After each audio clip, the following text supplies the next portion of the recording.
नमस्कार, मैं अशोक कुमार पांडे और स्वागत है आपका टीसीएच पर। ले चलता हूं आपको 2019 में महाराष्ट्र चुनाव की तरफ। महाराष्ट्र में चुनाव हुआ था 2019 में और भारतीय जनता पार्टी को आई थी 105 सीटें और वो सबसे बड़ी पार्टी बनके उभरी थी। लेकिन बहुमत किसी के पास नहीं था। भारतीय जनता पार्टी के पास बहुमत नहीं था। 288 सीटें महाराष्ट्र के विधानसभा में हैं और उसमें सरकार बनाने लायक बहुमत भारतीय जनता पार्टी के पास नहीं था 105 सीटों के साथ। लेकिन भगत सिंह कोश्यारी जो वहां पर राज्यपाल थे, उन्होंने सुबह सुबह अर्ली मॉर्निंग 4 बजे शपथ दिला दी भारतीय जनता पार्टी को। फडणवीस साहब को शपथ दिला दी और अजित पवार साहब जो अब नहीं रहे, उनके समर्थन की बात की गई।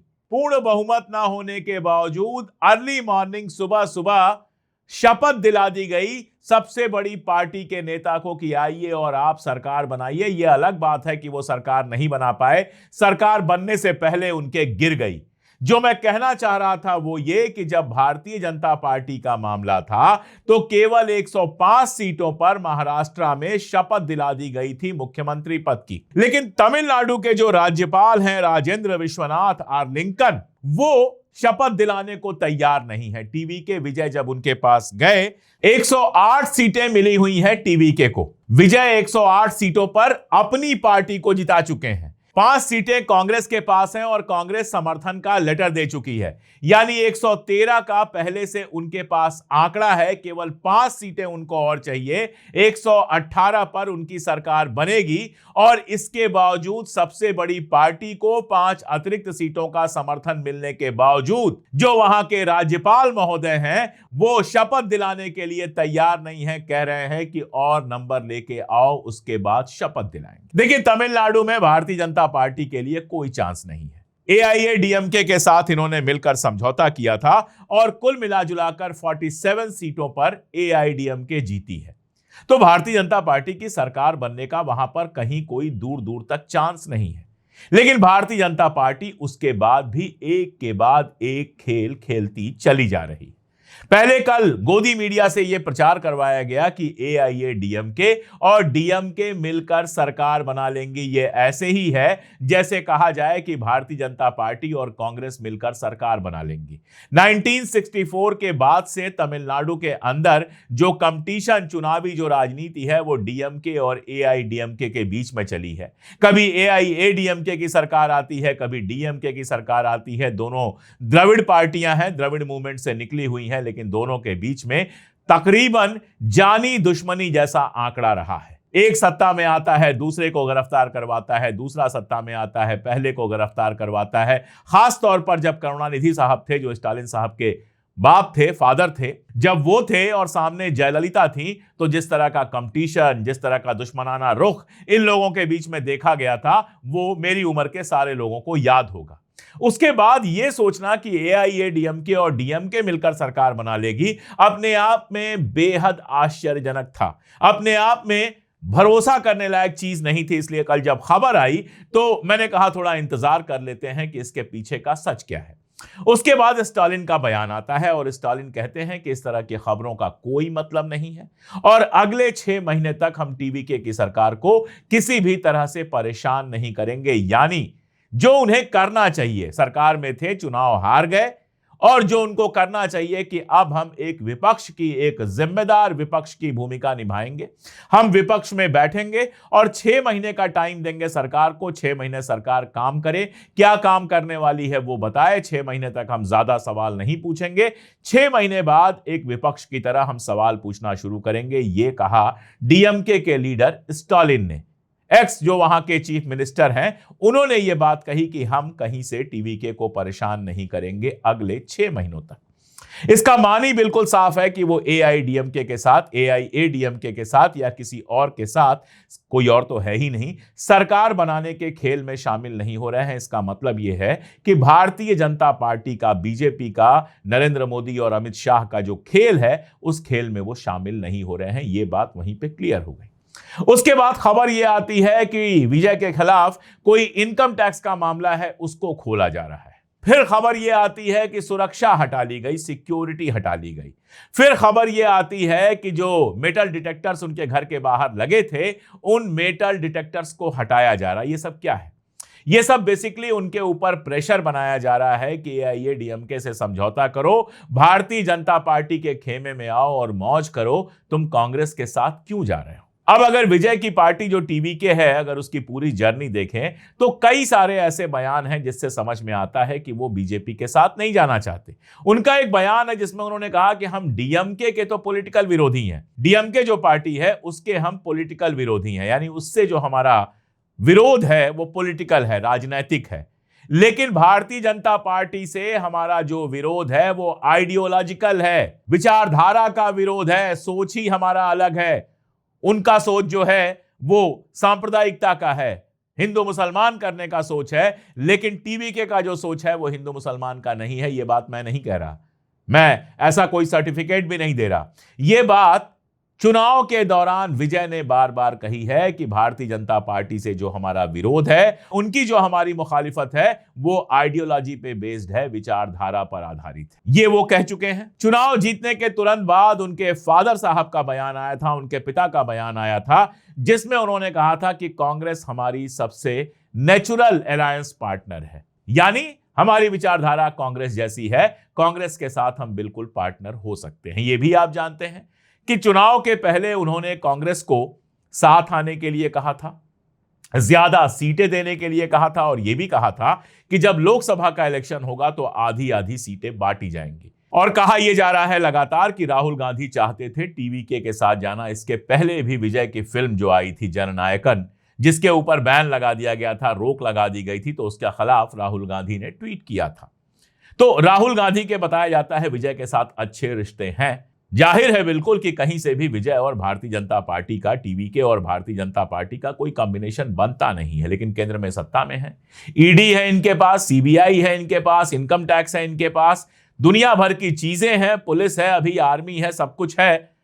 तो किसी तरह से विजय के ऊपर दबाव बनाना चाहते हैं कि वो कांग्रेस का साथ छोड़कर भारतीय जनता पार्टी के साथ आ जाए। हालांकि भारतीय जनता पार्टी के पास कुछ नहीं है वहां पर, लेकिन भारतीय जनता पार्टी के कहने पर एआईएडीएमके उनको समर्थन दे सकती है और सरकार बन सकती है, और यही कोशिश लगातार जारी है। देखना यह है कि विजय कितना झुकते हैं या नहीं झुकते हैं। अब अगर इतिहास को थोड़ा देख ले, फिर बाकी बातों पर करेंगे। कमल हासन का भी एक बड़ा इंपॉर्टेंट बयान आया है, उस पर भी बात करूंगा, लेकिन थोड़ा सा इतिहास देख लें, थोड़ी सी रिवायत देख लें कि हमारी डेमोक्रेसी में क्या रिवायत रही है। हमारी जो जमहूरियत है यहां पर, जो यहां एस्टेब्लिश की है हमने हिंदुस्तान के अंदर जमहूरियत, उसमें हमारी रिवायत क्या रही है, हमारा ट्रेडिशन क्या रहा है, हमारी परंपरा क्या रही है, उसको समझना बहुत जरूरी है। शुरुआत करता हूं 1952 से। 1952 में मद्रास, तब मद्रास हुआ करता था, मद्रास स्टेट का नाम था। मद्रास में जब विधानसभा चुनाव हुए थे, कांग्रेस ने 321 में से 155 सीटें जीती थी, और इस तरह से वो सबसे बड़ी पार्टी बनी थी। और जब वो सबसे बड़ी पार्टी बनी थी तो उसके पास पूर्ण बहुमत नहीं था सरकार बनाने के लिए। इसके बावजूद राज्यपाल जो उस जमाने में थे, श्री प्रकाश, उन्होंने कांग्रेस को गवर्नमेंट बनाने के लिए बुलाया। 1967 में यही दोहराया गया राजस्थान में, जब कांग्रेस सबसे बड़ी पार्टी बनी लेकिन उसके पास सरकार बनाने लायक बहुमत नहीं था, तो सबसे बड़ी पार्टी होने के आधार पर उसको बुलाया गया था सरकार बनाने के लिए। अब ये तो दो बातें हो गई कांग्रेस की। भारतीय जनता पार्टी को भी इसका फायदा मिला है, और तब मिला है जब भारतीय जनता पार्टी के गवर्नर या राष्ट्रपति नहीं थे। सुनिए आप, 1996 में लोकसभा चुनाव होता है, और लोकसभा चुनाव में किसी को भी बहुमत नहीं मिलता है। राष्ट्रपति थे शंकर दयाल शर्मा। अब शंकर दयाल शर्मा साहब खानदानी कांग्रेसी आदमी थे, और कांग्रेस ने ही उनको राष्ट्रपति बनाया था। लेकिन नियम, कानून और रिवायत के ऐसे मानने वाले थे कि जब भारतीय जनता पार्टी को 1996 में 161 सीट्स केवल मिली थी, 161 सीटें मिली थी, जबकि सरकार बनाने के लिए 273 सीटें चाहिए। लेकिन सबसे बड़ी पार्टी थी भारतीय जनता पार्टी, तो उसको बुलाया और कहा कि आप सरकार बनाने की कोशिश कीजिए। यह अलग बात है कि 13 दिन तक कोशिश की उन्होंने, सरकार नहीं बना पाए और सरकार गिर गई। 2018 के अगर कर्नाटक विधानसभा चुनाव की बात करेंगे, 224 सीटें हैं। किसी पार्टी को पूर्ण बहुमत नहीं मिला था। बीजेपी को सबसे ज्यादा 104 सीटें मिली थी, और बीजेपी को बुलाया गया था, भारतीय जनता पार्टी के नेता बीएस येदियुरप्पा को बुलाया गया था कि आइए आप सरकार बनाइए। वहां भी यही हुआ था कि शपथ तो उन्होंने ले ली, लेकिन सरकार सरकार नहीं बना पाए, बहुमत नहीं जुटा पाए, तो 15 दिन में सरकार गिर गई। महाराष्ट्र का किस्सा मैंने आपको सुनाया है, इसके अलावा भी कई सारे किस्से हैं, गोवा के किस्से हैं और भी कई जगहों के किस्से हैं कि जो सबसे बड़ी पार्टी होती है उसको बुलाया जाता है, शपथ दिलवाई जाती है, उससे कहा जाता है कि आप सरकार बनाइए, शपथ लेने की बात की जाती है। वो पार्टी खुद मना कर दे तो बात दूसरी है, अदरवाइज उस पार्टी का नेता शपथ लेता है, कोशिश करता है और फिर विधानसभा के अंदर या लोकसभा के अंदर अपना मेजॉरिटी अपनी जो होती है उसको एस्टैब्लिश करता है। अगर मेजॉरिटी वो साबित कर देता है तो उसकी सरकार बनती है। ये जो एक रिवायत है हमारी जमहूरियत की, इस रिवायत को दरकिनार किया जा रहा है तमिलनाडु में। और ये नई बात नहीं है। भारतीय जनता पार्टी ने जिन लोगों को गवर्नर बनाकर बिठाया है वो ऐसी सारी रिवायतों को लगातार धता बताते रहते हैं। तो वहां के जो राज्यपाल हैं राजेंद्र विश्वनाथ अरलिंकन, वो भी यही काम कर रहे हैं। लेकिन तमिलनाडु के अंदर एक बात बिल्कुल क्लियर है कि भले पूर्ण बहुमत ना मिला हो, 8 या 10 सीटें कम रह गई हो, लेकिन वहां की जनता ने बिल्कुल साफ कहा है कि कौन उसका लीडर होना चाहिए। वहां की जनता ने टीवीके को चुना है, इस बात में किसी को कोई दो राय नहीं है। कमल हासन साहब जो बड़े फिल्म स्टार हैं, हिंदी वाले भी उनको जानते हैं और अब पॉलिटिक्स में भी हैं, उनका भी एक बयान आया है और लंबा बयान आया है ट्विटर पर। इस बयान में 2-3 बातें उन्होंने बिल्कुल साफ कही हैं और सारी बातों को एक साथ मिला दें तो एक बात बिल्कुल साफ कही है कि टीवीके को सरकार बनाने का मौका मिलना चाहिए क्योंकि वो सबसे बड़ी पार्टी है। ये कमल हासन साहब वहां पर कह रहे हैं जो टीवीके के पार्टनर नहीं है। कोई भी किसी भी आप इंडिपेंडेंट आदमी से जो किसी पार्टी का ना हो, उससे अगर आप पूछेंगे तो वो यही कहेगा कि हिंदुस्तानी जमहूरियत में ये एक रिवायत है कि अगर पूर्ण बहुमत ना मिले तो जो सबसे बड़ी पार्टी होती है उसको बुलाया जाता है सरकार बनाने के लिए कि आइए आप सरकार बनाइए। और यहां टीवीके को कांग्रेस के 5 विधायकों का समर्थन भी मिल चुका है, फिर भी राज्यपाल आनाकानी कर रहे हैं तो आप समझ सकते हैं। और इसके अलावा जो इनकम टैक्स का खेल हो रहा है, सिक्योरिटी हटाने का खेल हो रहा है, वो सब तो आप देख ही रहे हैं। तो आप समझ सकते हैं कि इतनी प्रचंड सत्ता के बावजूद बंगाल में जीते, आसाम में जीते, पूरे देश में, नॉर्थ इंडिया में अगर आप देखें तो पूरे नॉर्थ इंडिया पे कब्जा है उनका, लेकिन फिर भी एक ऐसे स्टेट में जहां भारतीय जनता पार्टी को कोई सफलता नहीं मिली है, वहां भी किसी तरह से दबाव से सत्ता के अंदर घुसना चाहती है भारतीय जनता पार्टी। राजनीति जो करते हैं उनको सत्ता बहुत प्यारी होती है, लेकिन सत्ता इतनी भी प्यारी नहीं होनी चाहिए कि सारे नियम कानून को खत्म कर दिया जाए। होना क्या चाहिए? होना तो यह चाहिए कि टीवीके जो सबसे बड़ी पार्टी है, जिसको कांग्रेस ने 5 लोगों के साथ, 5 विधायकों के साथ समर्थन दिया है, उसको सरकार बनाने के लिए बुलाया जाए। बहुत मुमकिन है कि कम्युनिस्ट पार्टियां और दूसरी छोटी पार्टियां जो वहां पर हैं वो टीवीके को आगे जाकर समर्थन दे दे और वहां सरकार बने। और अगर नहीं बना पाएंगे, मान लो सरकार नहीं बना पाते हैं, बहुमत नहीं साबित कर पाते हैं, तो गिर जाएगी सरकार। और जब सरकार गिर जाएगी, जो दूसरी सबसे बड़ी पार्टी है उसको बुलाया जाए, कोई रास्ता तो निकाला जाए ना। लेकिन यहां तो राज्यपाल साहब बजिद है शायद कि बस टीवीके कैसे भी हार मान ले और कहें ठीक है, हम बीजेपी प्लस AIADMK के साथ सरकार बनाने को तैयार हैं, कांग्रेस से हम अलग हो जाएंगे और टीवीके साहब को गद्दी पे बिठा दिया जाए। ये शायद पूरी प्लानिंग है। अब टीवीके झुकते हैं और AIADMK के साथ जाते हैं, ये देखना होगा। यहां पर एक और चीज है, कम्युनिस्ट पार्टियां और दूसरी जो सेकुलर पार्टियां वहां पर हैं, जैसे CPI के पास 2 सीट है, IUML के पास 2 सीट है, बेहतर ये हो कि और दूसरी भी सीटें हैं जैसे VCK है, PMK है, अगर ये सब शामिल होते हैं टीवीके के साथ तभी भारतीय जनता पार्टी को दूर रख सकते हैं। अगर ये फेंस पे खड़े होकर सिर्फ तमाशा देखते रहेंगे तो भारतीय जनता पार्टी कहीं ना कहीं से सत्ता में घुसने का रास्ता बना लेगी।